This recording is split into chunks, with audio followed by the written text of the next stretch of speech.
Hey guys, I'm in Madrid this week for World Pride, but there's lots to talk about. There's been a victory at the US Supreme Court, but it comes with a troubling dissent from Trump's appointee. We've got the latest on Chechnya, and activists have managed to pressure the Trump administration into doing something that is actually good for LGBTs. We'll have all that and more on Weekly Debrief. It's a mixed bag this week from the US Supreme Court. The good news is that they just ruled against a discriminatory policy in Arkansas. The state there had been limiting recognition of same-sex parents on birth certificates while automatically recognizing straight parents. Their justification was essentially, well, we have to let gay couples get married, but that doesn't mean we have to treat them like they're married. The Supreme Court's ruling was, in effect, we settled this 2 years ago with the marriage case. Yes, you do in fact have to treat all people the same under the law, even gay people. But even though this Supreme Court ruling is encouraging, there's still cause for concern, and that cause is Neil Gorsuch. Donald Trump's Supreme Court nominee wrote the dissent in the case, saying it's okay to treat same-sex couples differently because gay parents can't reproduce. Why does that matter? Who knows?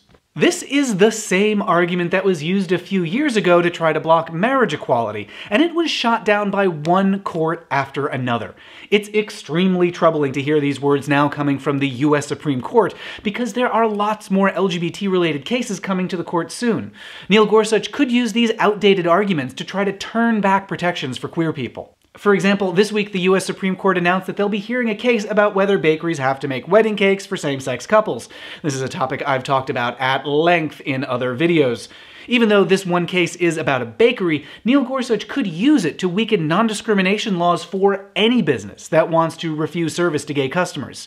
That's annoying when it's a cake, but it could be far more serious when it's a bank, or a school, or a doctor. Meanwhile, the US House of Representatives just unanimously passed a resolution condemning the torture and killing of gay men in Chechnya. And that's swell, but the first reports of violence were in April, which means it's taken 3 months for Congress just to vote on whether killing gay men is bad. The US still hasn't taken any other action, and Secretary of State Rex Tillerson said that he hasn't even bothered talking to Russia about it. Meanwhile, Germany, France, and Lithuania have all been accepting refugees from Chechnya, which is what the US should have been doing all along. And speaking of Germany, just this morning, legislators there voted to legalize marriage equality. Germany had been one of the last holdouts in Western Europe, thanks to obstruction by Angela Merkel. But there's an election coming up in September, and every single one of her coalition partners has been demanding marriage equality. So she relented and allowed a vote. Marriages should start there before the end of the year. Back in the US, a few weeks ago, the Trump administration announced that they would stop collecting data on LGBT senior citizens. Without that information, it's much harder to tell whether LGBT seniors are able to access life-saving care. But since they made that decision, 14,000 people contacted the Department of Health and Human Services to protest, and this week they announced that the data collection is back on. Well, it's sort of back on. For now, Health and Human Services is only going to start collecting some of the data that they once were. And the administration just moved to block data collection on LGBTs on the US Census. That's a much bigger deal.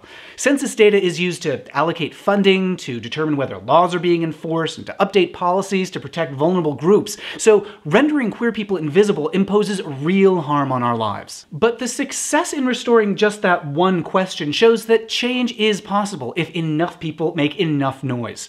This week's action item is to connect with SAGE, Services and Advocacy for GLBT Elders. They're one of the leading organizations pushing the administration to fix its data collection and protect queer lives.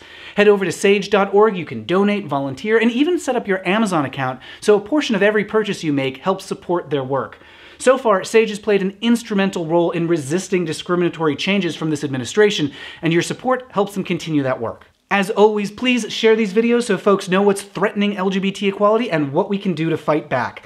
Let me know your thoughts at Matt Baum on Twitter, and check out my other videos for more LGBT issues, and I'll debrief you next week.